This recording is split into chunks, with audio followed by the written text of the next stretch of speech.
Jochma, el segundo Sefirá. Título: Jochma, sabiduría. Imagen mágica, una figura masculina con barba. Situación en el árbol, a la cabeza de la columna de la misericordia, en el triángulo supremo texto yetzirático. El segundo sendero se llama el de la inteligencia iluminadora, es la corona de la creación, el esplendor de la unidad que la iguala. Está exaltado sobre toda cabeza, y los cabalistas lo llaman segunda gloria. Títulos dados a Jochma, poder de Yetzirah, Abé, Abba, Padre Supremo, Tetragrammatón Yod del Tetragrammatón. Nombre divino, Yehová, Jehová. Arcángel, Raziel. Orden angélico, Aupanim, ruedas. Chakra mundano, Mazlot, el zodiaco. Experiencia espiritual, visión de Dios cara a cara, virtud, devoción. Correspondencia en el microcosmos, el lado izquierdo de la cara. Símbolos, el lingam. El falo. El yod del tetragrammatón. La vestidura de gloria interna. El pedestal o piedra. La torre. El cetro de poder, en alto. La línea recta. Cartas de tarot, los 4 2. 2 de bastos, dominio. 2 de copas, amor. 2 de espadas, paz restablecida. 2 de oros, cambio armonioso. Color en Atzilit, azul suave puro. Color en Bria, gris. Color en Yetzirah, gris perla iridiscente. Color en Asia, blanco moteado de rojo, azul y amarillo. Cada fase de la evolución comienza por un estado de fuerza inestable, y procede por medio de la organización al equilibrio. Una vez realizado el equilibrio, ya no puede lograrse ningún desenvolvimiento ulterior, hasta que se pierda nuevamente la estabilidad y se pase por otra fase de fuerzas en conflicto. Como ya hemos visto, Keter es el punto que se formula en el vacío. De acuerdo con la definición de Euclides, el punto tiene posición, pero carece de dimensión. Sin embargo, si concebimos un punto moviéndose o extendiéndose en el espacio, tenemos la línea. La naturaleza de la organización y evolución de los tres supremos dista tanto de nuestra experiencia, que solo nos es posible concebirla simbólicamente, pero si concebimos que el punto primordial, que es Keter, se extiende en la línea que constituye Akhoma, obtendremos una representación alegórica tan perfecta, como podemos esperar en nuestro actual estado de desenvolvimiento. El flujo de energía representado por la línea recta o el cetro de poder, en alto, es esencialmente dinámico. En realidad, es el dinamismo primario, ya que no podemos concebir la cristalización de Keter en el espacio, como un proceso dinámico, participa más bien de lo estático, ya que es la limitación de lo informe y de lo libre, dentro de los moldes de la forma, por más tenue y sutil que esa forma pueda parecer a nuestros ojos. Una vez que ha alcanzado los límites de la organización de dicha forma, el flujo incesante de la fuerza del inmanifestado trasciende sus limitaciones y requiere nuevas modalidades de desenvolvimiento, estableciendo así nuevas relaciones y equilibrios. Jochma es justamente ese flujo de fuerza inorganizada e incompensada, y como Jochma es un sépira dinámico, haremos bien en considerarlo como cable conductor por donde pasa la energía, más que un receptáculo donde se almacena la fuerza. Jochma no es un sépira organizador sino el gran estimulador del universo. Binah, el tercer Selfira, recibe de Jochma su influjo o emanación, siendo Binah el primero de los sépirot organizadores y estabilizadores.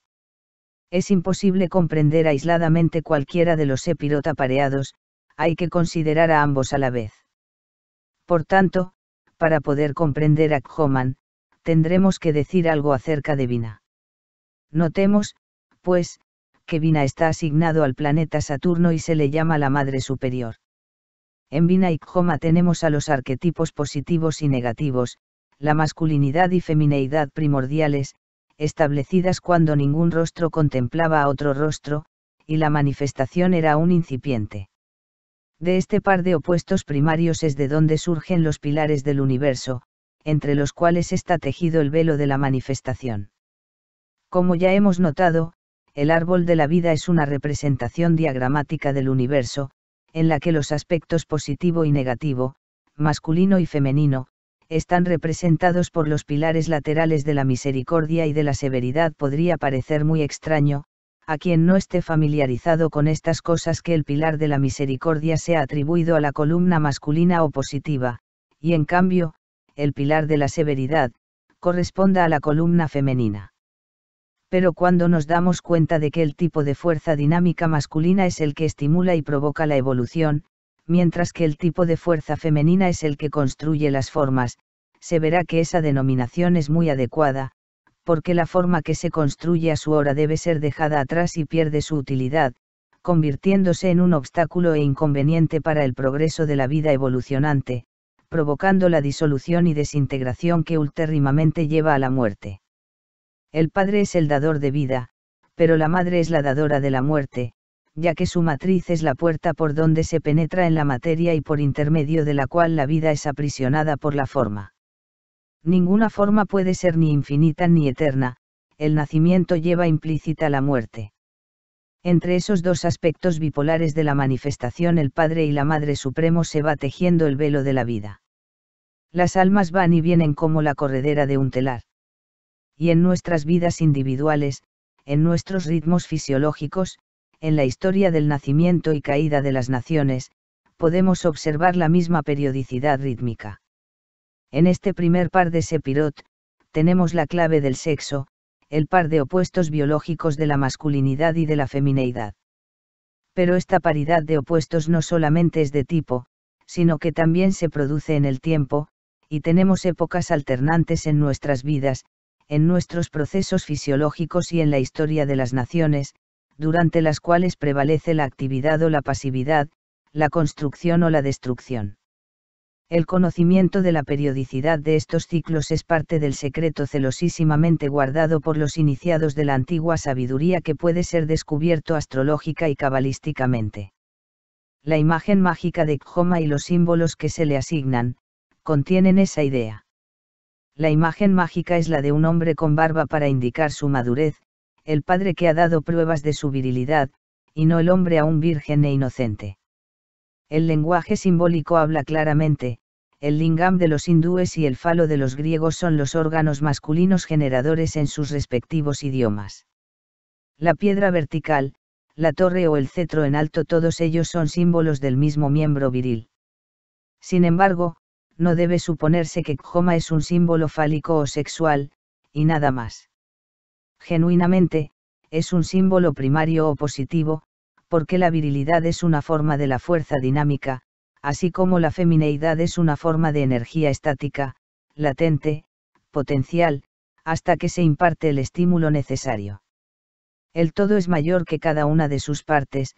Khoma y Vina son todos, de los cuales el sexo es solo un parte. Al comprender las relaciones que el sexo tiene con las fuerzas polarizadoras en conjunto, encontramos la clave para la debida comprensión del sexo, y, entonces, podemos comparar los principios cósmicos con las enseñanzas de psicología y moral. También llegamos entonces a comprender cómo es que la mente subconsciente del ser humano puede representar al sexo bajo la forma de innumerables símbolos distintos, como lo demuestra Freud, y por qué es posible la sublimación del instinto sexual como lo pretenden los moralistas. La manifestación es, pues, sexual, en cuanto se produce siempre en términos pares de opuestos, siendo el sexo cósmico y espiritual a la vez, porque tiene sus raíces en los tres supremos. Tenemos que aprender a no disociar la flor aérea de su raíz terrestre, porque la flor separada de su raíz se marchita y muere, y sus simientes quedan estériles, mientras que la raíz, segura en la madre tierra, puede producir flores y más flores, y llevar sus frutos hasta la completa madurez. La naturaleza es mucho más grande y verdadera que la ética convencional, que generalmente, no es más que tabú y toutam. Felices los pueblos cuya moralidad sea la expresión de las leyes de la naturaleza, porque vivirán vidas armoniosas, aumentarán, se multiplicarán y poseerán la tierra, y desgraciados los pueblos cuya moralidad no sea más que un sistema salvaje de tabús destinados a propiciarse a una divinidad imaginaria como Moloch, porque pronto caerán en el vicio, el pecado y la esterilidad. E igualmente desgraciados son los pueblos y las personas cuya moralidad ultraja la santidad de los procesos naturales y, al arrancar la flor, no prestan consideración alguna al fruto, porque pronto verán sus cuerpos enfermos y todo su estado se contaminará. En Joma, pues, debemos ver tanto el verbo creador que dijo hágase la luz, como el lingam de Siva o el falo que adoraban las bacantes. Tenemos que aprender a reconocer la fuerza dinámica y venerarla donde quiera que la veamos, porque su nombre divino es Jehová, Yehová, tetragrammatón. La vemos en la cola desplegada del pavo real, y en la iridiscencia del cuello de la paloma, pero, igualmente, podemos escucharla en el aullido del gato en celo, o sentirla en la fetidez del macho cabrío. De la misma manera nos encontramos con ella en las aventuras colonizadoras de las más viriles épocas de nuestra historia, especialmente en las reinas Isabel y Victoria, mujeres ambas. También la vemos en el hombre entregado ardorosamente a sus tareas, o a su profesión, para poder ganar lo necesario para la manutención de su hogar. Todos estos aspectos son igualmente modalidades de Joma, cuyas denominaciones adicionales son, Abba, Padre. En todas estas manifestaciones debemos ver el Padre, al dador de la vida a los que no han nacido aún, así como también al macho en celo que va en busca de su hembra, es la única manera de obtener una verdadera perspectiva y comprensión de las cuestiones sexuales. La actitud de los victorianos, en su reacción contra las burdas enseñanzas de la Restauración, llegó prácticamente a nivel de las tribus más primitivas, las cuales, según nos cuentan los viajeros y exploradores, no relacionan en nada la unión sexual con el nacimiento de su progenie. Se dice que el color de Joma es gris, y, en sus aspectos más elevados, gris perla iridiscente. En ello podemos ver el velamiento de la purísima luz blanca de Keter en su camino descendente que emana hacia Vina, cuyo color es negro. El chakra mundano o manifestación física directa de Joma, se dice que es el zodíaco, llamado en hebreo Mazlot, con lo cual podemos ver que los antiguos rabis conocían debidamente el proceso de la evolución de nuestro sistema solar. El texto yetzirático asignado a Joma es sumamente obscuro, como de costumbre, pero es posible entresacar de él algunas vislumbre muy ilustrativos. El segundo sendero, como se denomina a Joma, se llama de la inteligencia iluminadora. Ya nos hemos referido al verbo creador que dijo, hágase la luz. Entre los símbolos asignados a Joma en 777, Mathers Crowley, figura la túnica gloriosa interior, que es un término gnóstico. Conjuntamente, estas dos ideas nos conducen al concepto de la vida animadora, el espíritu que ilumina. Es la energía masculina la que en todos los planos implanta la chispa fecundante en el óvulo pasivo y transforma su latencia en crecimiento activo y en evolución. Es la fuerza dinámica de la vida, que es espíritu, la que anima la arcilla de la forma física, que es la túnica interior de gloria que llevan todos los seres en quienes alienta la vida. La fuerza encarnada en la forma y la forma animada por la fuerza es lo que significa la inteligencia iluminadora y la túnica interna de gloria. El texto yetzirático también llama a Joma la corona de la creación, significando que Keter es algo más bien externo al universo manifestado, que implicado y absorbido en él. En realidad, es la fuerza viril de Joma la que da el impulso de la manifestación, y, de consiguiente, es anterior a la manifestación misma. La voz del Logos clamó hágase la luz mucho antes de que las aguas fueran separadas y apareciera el firmamento. Esta idea se destaca aún más con la frase del texto yetzirático que, al hablar de Joma, lo denomina esplendor de la unidad, clara indicación de su afinidad con Keter, parangonándolo con la unidad más que con los planos de la forma dual. La palabra esplendor, como se emplea aquí, indica claramente una emanación o irradiación, y nos induce a pensar que Joma es la influencia emanante del ser puro más que una cosa en sí, y esto nos conduce nuevamente a una mejor comprensión y entendimiento del sexo. Sin embargo, conviene aclarar debidamente que la esfera de Joma no tiene nada que ver con los cultos de la fertilidad como tales, salvo la masculinidad, la fuerza dinámica en sí misma, dadora primaria de la vida e impulso de toda manifestación.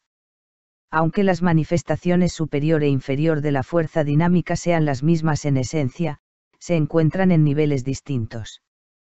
Príapo no es idéntico a Jehová, sin embargo, la raíz de Príapo se encuentra en Jehová, y la manifestación de Dios Padre, es Príapo, como lo indica el hecho que los rabis llamaban Akhoma Yod de Tetragrammaton, y Yod es idéntico al Lingam de esa fraseología. Es curioso que el Sefer Yetzirah diga, con respecto a dos de los Sepirot, que ellos se encuentran exaltados sobre toda cabeza, lo cual parece una afirmación contradictoria, pero en el hecho de que dicha afirmación se haga con respecto a Khoma y Malkut encontramos cierta iluminación, si reflexionamos sobre su significado. Khoma es el Padre Supremo, siendo Malkut la Madre inferior, y el mismo texto que la declara exaltada sobre toda cabeza, agrega también que se sienta en el trono divina la Madre Superior, la parte negativa de Khoma. Ahora bien, Khoma es la forma más abstracta de la fuerza, y Malkut la más densa de la materia, de manera que en esa declaración encontramos un vislumbre de que cada uno de ese par de opuestos es la manifestación suprema de su propio tipo, siendo ambos igualmente sagrados, aunque de distinta manera. Es necesario que distingamos entre el rito de la fertilidad, el rito de la vitalidad y el de la iluminación o inspiración, que es la que invoca y hace descender las lenguas flamígeras de Pentecostés. El culto de la fertilidad busca, lisa y llanamente, la reproducción, sea de los rebaños o de la progenie humana, pertenece a Yesod y no tiene nada que ver con el culto de la vitalidad que corresponde a Nezach, la esfera de Venus Afrodita. Esto está vinculado con ciertas enseñanzas esotéricas muy importantes sobre las influencias vitalizadoras o magnéticas que los sexos tienen entre sí, aparte por completo del intercambio físico, y de las cuales nos ocuparemos cuando entremos a considerar la esfera de Venus, Nezach. El rito de Khoma, si así puede llamárselo, se refiere al influjo de la energía cósmica. Es amorfo, siendo el impulso puro de la creación dinámica, y siendo informe, la creación a que dé lugar puede asumir cualesquiera de todas las formas. De ahí la posibilidad de sublimar la fuerza creadora, extrayéndola de su aspecto puramente priápico. Que nosotros sepamos, no existe una magia ceremonial que corresponda a ninguno de estos tres supremos. Solo podemos ponernos en contacto con ellos participando de su naturaleza esencial. Keter, el ser puro, lo podemos realizar o ponernos en su contacto solo cuando alcanzamos la naturaleza de su existencia sin partes, atributos ni dimensiones. A esta experiencia se la llama, por propiedad, trance de la aniquilación, y los que pasan por ella se marchan con Dios y no vuelven más, porque Él se los ha llevado. Por tanto, la experiencia asignada a Keter es la de la unión divina, y los que la experimentan entran en la luz y no vuelven más. Para ponernos en contacto con Khoma tenemos que experimentar el flujo de energía cósmica en su forma pura, una energía tan tremenda que el ser humano mortal se funde y disgrega en ella. Cuenta la leyenda que cuando Semele, la madre de Dionisio, vio a Zeus, su divino amante, en forma divina con el rayo, ella se quemó y estalló, dando nacimiento a su hijo prematuramente. La experiencia espiritual asignada a Keter es la visión de Dios cara a cara. Dios, Jehová, dijo a Moisés: no puedes contemplar mi rostro y sobrevivir. Aunque la visión del Padre Divino desintegre a los mortales, como el fuego, el Hijo Divino puede ser invocado mediante los ritos adecuados, la bacanalia, en el caso del hijo de Zeus, y la Eucaristía, en el caso del hijo de Jehová. Vemos, pues, que existe una forma inferior de la manifestación, que nos muestra al Padre, pero este rito debe su efectividad solamente al hecho de que del Padre Khoma, deriva su inteligencia iluminadora, su túnica interior de gloria. El grado de iniciación correspondiente a Khoma, se dice que es de mago, y los instrumentos mágicos que se atribuyen a este grado son, el falo y la túnica interior de gloria. Esto nos enseña que esos símbolos tienen un significado microcósmico o psicológico, como también uno místico y macrocósmico.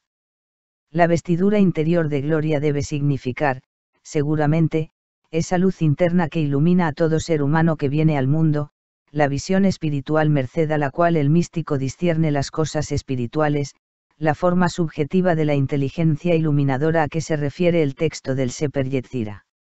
El falo o lingam es uno de los instrumentos o armas mágicas del iniciado que opera en el grado de Khoma, lo que nos habla del conocimiento espiritual del sexo y del significado cósmico de la polaridad que pertenecen a este grado. Quien sea capaz de ver bajo la superficie, en cuestiones mágicas y místicas, no dejará de darse cuenta de que la comprensión de la tremenda y misteriosa potencia que una de sus manifestaciones llamamos sexo encierra la clave de un gran poder.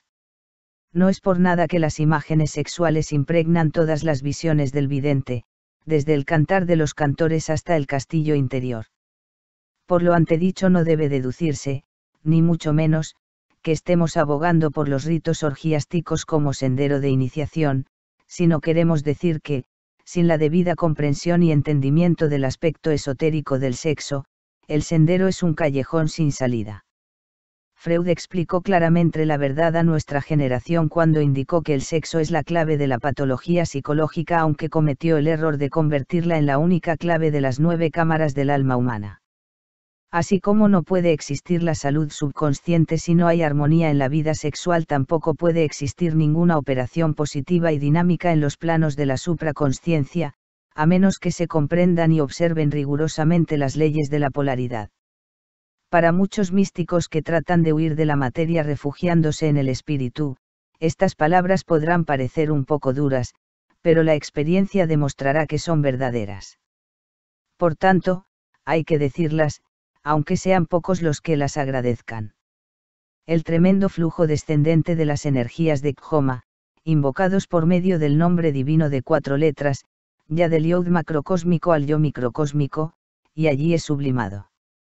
A menos que la mente subconsciente esté libre de disociaciones y represiones, y todas las partes de las múltiples naturalezas humanas, debidamente coordinadas y sincronizadas, ese flujo de fuerza puede provocar reacciones y síntomas patológicos.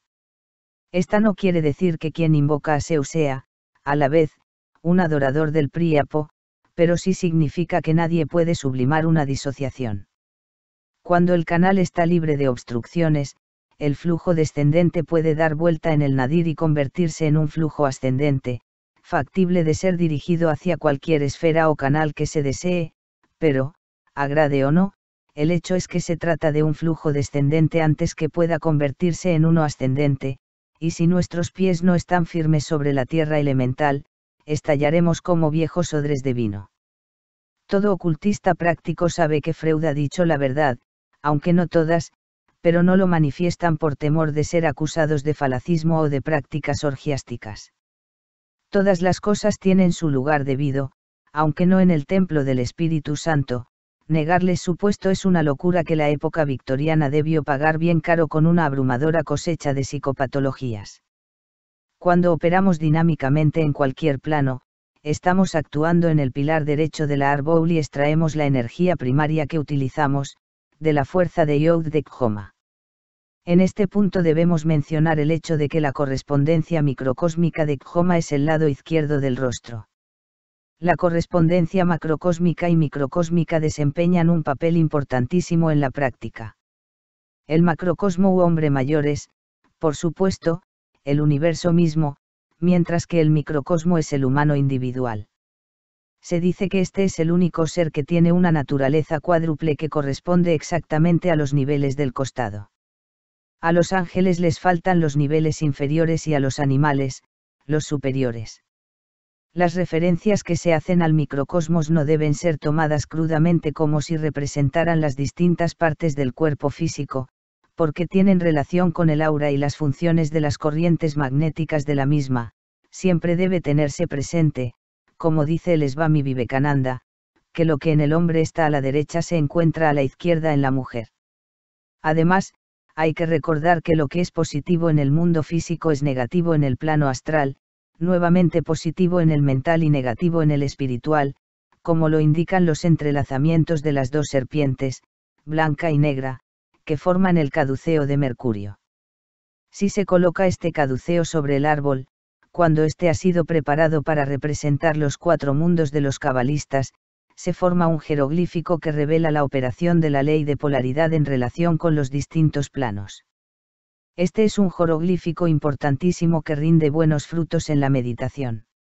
De todo esto podemos deducir que cuando un alma se encuentra encarnada en un cuerpo femenino funcionará negativamente en Asia y Bria, y positivamente en Yetzira y Atzilut.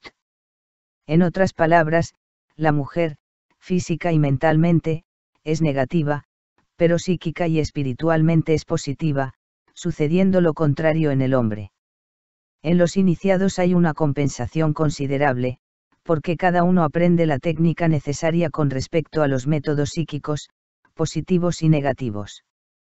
La chispa divina que constituye el núcleo de toda alma viviente es, por supuesto, bisexual, y contiene aquella. En las almas más evolucionadas el aspecto compensador está desarrollado por lo menos hasta cierto punto. La mujer puramente femenina o el hombre puramente masculino están hipersexualizados, juzgándolos por las normas civilizadas, y solo pueden encontrar un lugar apropiado en las sociedades primitivas, en las que la fertilidad es la exigencia primaria que la colectividad tiene respecto a sus mujeres, y la caza y la guerra la constante ocupación de los hombres. Esto tampoco quiere decir que las funciones físicas del sexo estén pervertidas en el iniciado o que en algunas formas se altere la configuración de su cuerpo. La ciencia esotérica enseña que la forma física y el tipo racial que el alma asume en cada encarnación están determinados por el destino o karma y que la vida tiene que ser vivida de acuerdo con él. Es muy arriesgado para nosotros tratar de introducir cambios en nuestro cuerpo físico o tipo racial, y tenemos que aceptarlo como base de nuestras operaciones, utilizando los sistemas adecuados en cada caso. Hay ciertas operaciones y determinadas actividades en una logia para las cuales es más indicado un cuerpo masculino que uno femenino, y cuando hay que realizar trabajos prácticos se eligen los operadores de acuerdo con su tipo. Pero cuando se trata simplemente de realizar los rituales relativos al ejercitamiento de un iniciado, entonces se acostumbra dejar que cada uno ocupe por turno los diferentes puestos para que así vaya aprendiendo a manejar los distintos tipos de energías y se vaya equilibrando debidamente. Benjamin Kidd, en su estimulante obra The Science of Power, la ciencia del poder, señala que el tipo más elevado del ser humano que pueda concebir es el que se aproxima al niño. En este observamos el tamaño relativamente enorme de la cabeza comparando con el peso del cuerpo y que las características sexuales secundarias apenas están presentes. En forma modificada, encontramos las mismas tendencias en el adulto civilizado. El tipo humano más elevado no es el del hirsuto gorila ni el de la mujer de opulentos pechos. La tendencia de la civilización es la de crear un tipo que se va aproximando a ambos sexos en lo que concierne a las características secundarias del mismo. ¿Qué porcentaje de varones civilizados podrían dejarse crecer una barba realmente patriarcal? Sin embargo, las características sexuales primarias deben mantenerse íntegramente, pues de lo contrario la raza perecería rápidamente y no tenemos motivos alguno para suponer que así es el caso aún entre nuestros más modernos epicenos que llenan los tribunales de divorcio con pruebas abundantes de su rebosante filoprogenitividad. Podemos comprender perfectamente todas estas cosas cuando se las coloca bajo la luz que arroja el árbol. Los dos pilares, el positivo de Kjoma y el negativo de Levina, corresponden respectivamente a Ida y Pingala del sistema Yogi. Estas corrientes magnéticas que circulan por el aura, paralelas a la espina dorsal, se llaman las corrientes solar y lunar. En las encarnaciones masculinas trabajamos principalmente con la corriente solar, el fertilizador, y en las femeninas utilizamos predominantemente las fuerzas lunares. Si deseamos trabajar con la fuerza opuesta a la que tenemos, debemos hacerlo utilizando nuestro modo natural como base de la operación, reflejándola. El hombre que quiere utilizar las fuerzas lunares tiene que emplear algún artificio que le permita hacer que sus fuerzas solares naturales reflejen, y la mujer que desea utilizar las fuerzas solares emplea un procedimiento mediante el cual puede enfocarlas en sí mismas y reflejarlas. En el plano físico los sexos se unen, así el hombre que engendra un hijo en la mujer, aprovechando las fuerzas lunares de ésta. La mujer, por su parte, al desear crear y no pudiendo hacerlo por sí propia, seduce al hombre mediante el poder del deseo, hasta que lo conquista, y queda impregnada con sus fuerzas solares. En las operaciones mágicas, el hombre o la mujer que desea utilizar fuerzas de carácter opuesto al que tiene su vehículo físico, lleva su conciencia al plano en el cual éstas tengan la conciencia con la polaridad deseada y ejecuta su obra desde allí. El sacerdote de Osiri algunas veces usa los espíritus elementales para suplementar su propia polaridad y las sacerdotisas de Isis invocan con el mismo fin las influencias angélicas. Como toda manifestación se produce de acuerdo con los pares de opuestos, el principio de polaridad está siempre implícito no solo en el macrocosmos, sino en el microcosmos. Comprendiéndolo y sabiendo cómo aprovechar las potencialidades que ofrece, podemos elevar nuestros poderes muy por encima de lo normal. También podemos utilizar el medio circundante como yunque y descubrir las potentes fuerzas de Khoma en los libros, en las tradiciones raciales, en nuestra religión, en nuestros amigos y asociados. Porque de todos ellos podemos recibir los estímulos que fecundan y nos convierten en creadores, mental, emocional y dinámicamente. Podemos hacer que en nuestro ambiente circundante actúe como Khoma sobre nuestro Vina, o inversamente, operar como Khoma, sobre su Vina. En los planos sutiles la polaridad no es fija, sino solo relativa. Lo que es más fuerte que nosotros es positivo con respecto a nosotros mismos y nos torna automáticamente negativos a su respecto.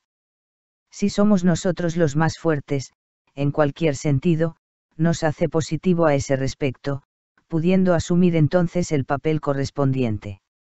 En todos los trabajos prácticos esta polaridad fluídica, sutil, siempre fluctuante, es uno de los factores más importantes, siempre que la comprendamos perfectamente y seamos capaces de aprovecharla. Entonces podremos hacer cosas muy notables y poner sobre una base muy distinta nuestras vidas y relaciones con nuestro medio ambiente circundante. Tenemos que aprender cuándo podemos funcionar como Khoma y engendrar hijos en el mundo, y cuándo podemos actuar mejor como Vina y hacer que nuestro medio ambiente nos fertilice y nos haga productivos. No debemos olvidar jamás que fecundarse a sí propio implica la esterilización en pocas generaciones y que es necesario seamos fecundados una y otra vez por el medio en que estamos operando. Tiene que haber un intercambio de polaridad entre nosotros y lo que nos hayamos propuesto hacer, debiendo estar constantemente alerta para encontrar las influencias polarizadoras, sea en la tradición, en los libros o en los colaboradores de nuestra esfera de actividad, y hasta en la misma oposición, los enemigos y antagonistas porque hay tanta fuerza polarizante en un odio enconado como en el amor, siempre que sepamos cómo usarla. Es necesario que recibamos estímulos y tenemos que crear algo, aunque no sea más que vivir bien nuestra vida. Khoma es el estímulo cósmico, todo lo que estimula pertenece a Khoma en la clasificación de la Arboul, y los sedantes a Vina. Obtenemos una comprensión más profunda de este principio de polaridad cósmica cuando estudiemos Vina, el tercer Sepira, porque apenas es posible comprender los efectos de Khoma sin referirnos a su opuesto polarizante con el cual funciona siempre. Por tanto, no llevaremos nuestro estudio más adelante en este momento, sino que concluiremos nuestra consideración de Khoma refiriéndonos a las cartas del tarot que se le atribuyen, y reanudaremos nuestra investigación sobre tema tan significativo cuando Vina os haya proporcionado detalles ulteriores.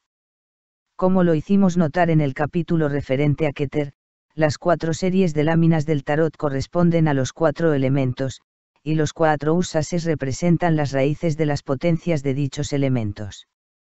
Los 4 dos corresponden a Khoma y representan la operación polarizada de esos elementos en equilibrio armonioso.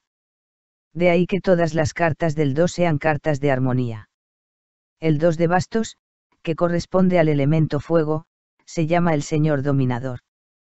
Los bastos son esencialmente un símbolo fálico, masculino, y se atribuyen a Khoma, de manera que podemos interpretar esta carta como significativa de polarización, el positivo que ha encontrado su pareja negativa y está en equilibrio. No hay antagonismo o resistencia contra el dominador, sino que es como si un pueblo satisfecho aceptara contento su dominio, Vina, satisfecha acepta a su esposo. El 2 de copa, agua, se llama el Señor del Amor, aquí encontramos el concepto de la polarización armoniosa.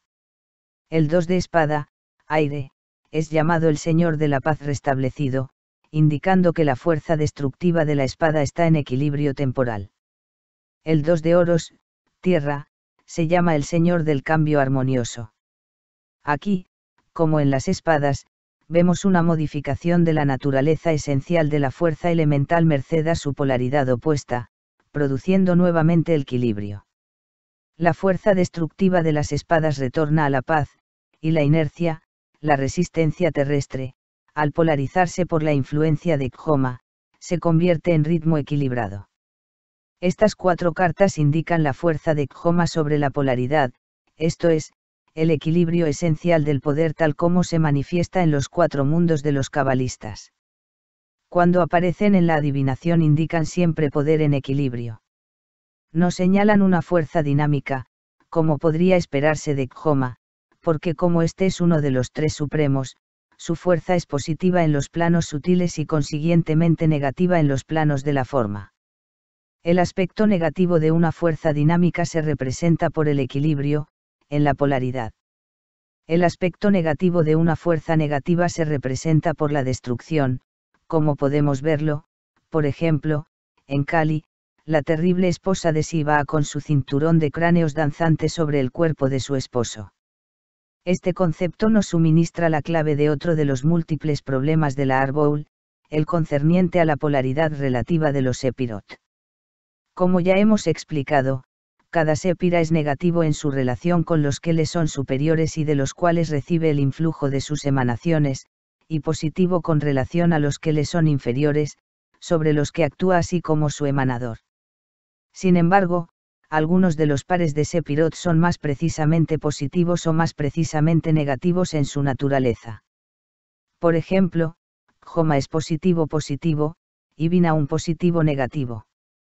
Gesed un negativo-positivo y Gebura un negativo-negativo. Nezach, Venus, y Had, Mercurio, son considerados hermafroditas. Yesod, Luna, es un positivo-negativo y Malkut, Tierra, un negativo-negativo. Ni Keter ni Tiparet son predominantemente masculinos o femeninos. En Keter los pares de opuestos están latentes y no se han declarado o manifestado, y en Tiparet se encuentran en perfecto equilibrio. Hay 2 formas en que puede efectuarse la transmutación en el Arboul, las cuales están indicadas por 2 de los jeroglíficos que se encuentran superpuestos a los Sepirot, uno de ellos es el de los 3 pilares, y el otro el del rayo relampagueante. Ya hemos descrito los pilares, y el rayo relampagueante simplemente indica el orden de las emanaciones de los Sepirot, zigzagueando de Khoma a Binah, de este a Gesed, hacia adelante y atrás a través de la Arboul. Si la transmutación se efectúa de acuerdo con el rayo relampagueante, la fuerza cambia de tipo, y si se hace según los pilares, permanece del mismo tipo, en un arco superior o inferior según sea el caso. Esto podrá parecer muy complejo y abstracto, pero algunos ejemplos servirán para demostrar que son muy simples y prácticos cuando se les comprende bien. Tomemos el problema de la sublimación de las fuerzas sexuales que tanto preocupa a los psicoterapeutas y con respecto al cual se habla mucho y no se dice nada. En Malkut, que en el microcosmos es el cuerpo físico, la fuerza sexual se expresa en términos de óvulos y espermatozoides.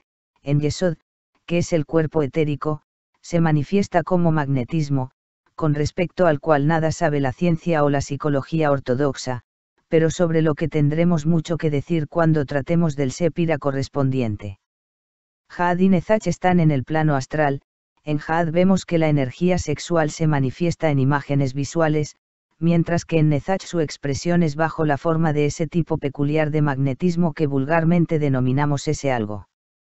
En Tiparet, el centro crístico, esa fuerza se expresa como inspiración espiritual, iluminación, el despertar de la conciencia superior. Si es de carácter positivo, se convierte en inspiración dionisíaca, una especie de ebriedad divina, y si es negativa, se transforma en el amor impersonal y omniabarcante del Cristo. Cuando la transmutación se opera en los pilares, quedamos impresionados por la verdad que contiene la conocida frase francesa, plus ye change plus the est la même chose, cuando más cambia, tanto más es la misma cosa. Khoma, dinamismo puro, estímulo puro, sin expresión formal, se convierte en Gesed, en el aspecto constructivo y organizador de la evolución, anabolismo, en contradicción con el catabolismo de Gebura. En Gesed la fuerza de Khoma se transforma en esa peculiar forma sutilísima de magnetismo, que da el poder de dirigir a los demás, y es la raíz de toda grandeza. Y similarmente, en el pilar izquierdo, la fuerza restrictiva de Binah se convierte en el destructivo Gebura y en el productor de las imágenes mágicas, Mercurio Hermestad. De tiempo en tiempo los símbolos de la ciencia oculta se han ido filtrando y convirtiendo en conocimiento público, pero los no iniciados ignoran el sistema de disponer estos símbolos sobre el árbol y no saben aplicar los principios alquímicos de la transmutación y de la destilación, en los cuales se encierran los verdaderos secretos acerca de su uso.